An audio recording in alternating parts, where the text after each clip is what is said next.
আসলে হিজড়া। আমার বিয়ে করলে বউ থাকবে না। কিন্তু এটা লাস্ট বাবা-মাকে কষ্ট দিব না দেখে তোমাকে বিয়ে করে নিয়ে আসছি। তখন এই কথা যখন বলছে যে সে হিজড়া, আমার তো আকাশ ভেঙে মাটিতে পড়ছে। সব মেয়ের স্বপ্ন থাকে বাসর ঘরে তার স্বামীর আদর ভালোবাসা, বাসরাতে সুখ শান্তি।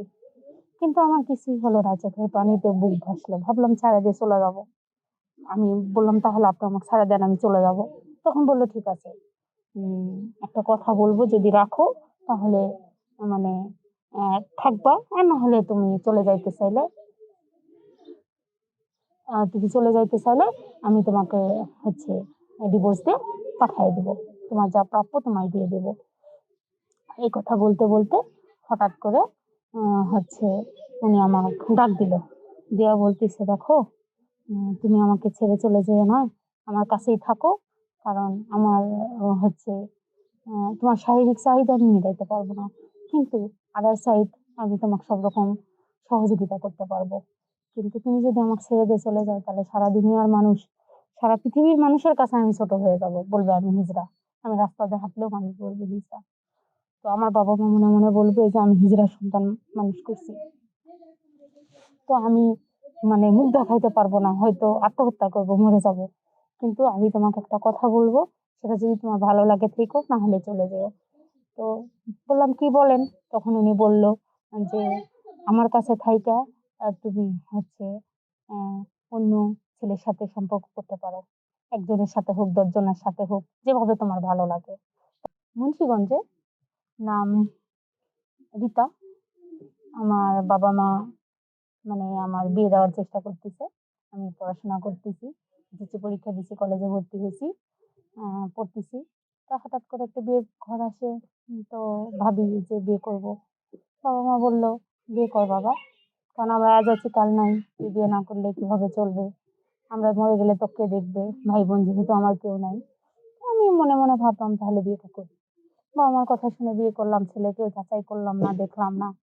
কিন্তু ভাগ্যের কি নির্মম পরিহাস! বিয়ে হওয়ার গয়নাগাটি অনেক কিছু দিয়ে বিয়ে করে নিয়ে গেল। তার বাড়িতেও বাবা-মা আছে, বোন-টোন আছে, বোনেরা আছে, ভাই আছে।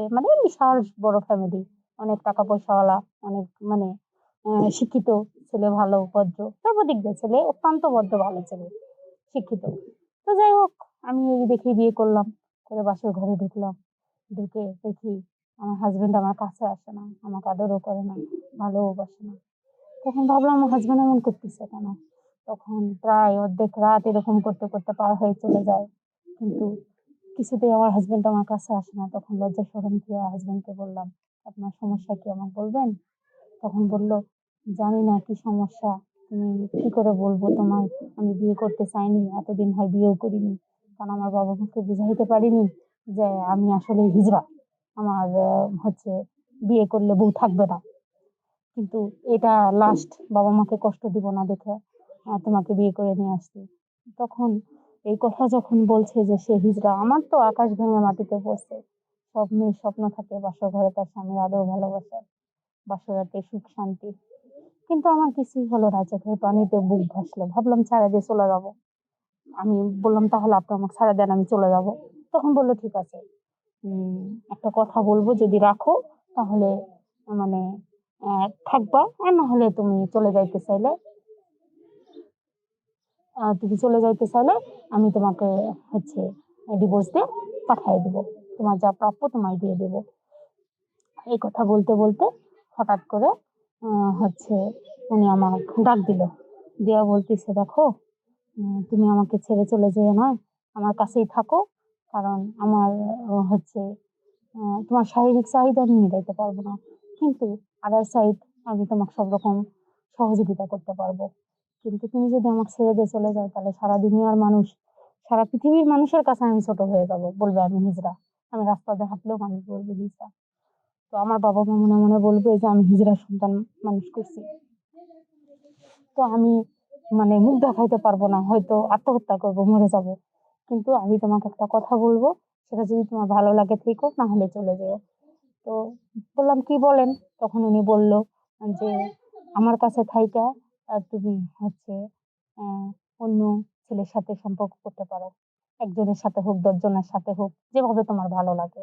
তবে বলবো যে স্বামীর পরেও মেয়েরা পরকিয়া করে স্বামীর দুর্বলতায়। তো কোনো স্বামী পারমিশন দেয় না, মেয়েরা চুরি করে করে।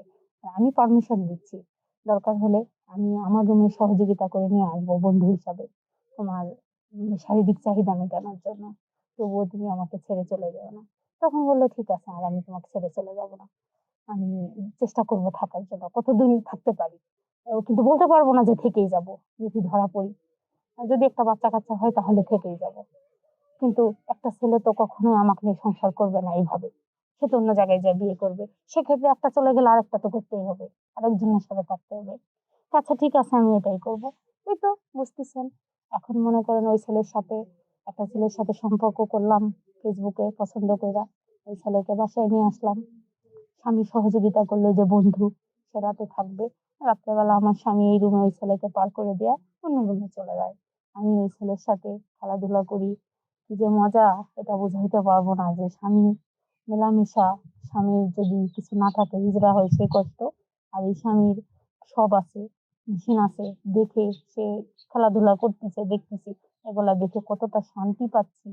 সে আমার সাথে যাই কিছু করতেছে এটা বলে বুঝাইতে পারবো না। তো আসলে এটাই হলো শান্তি।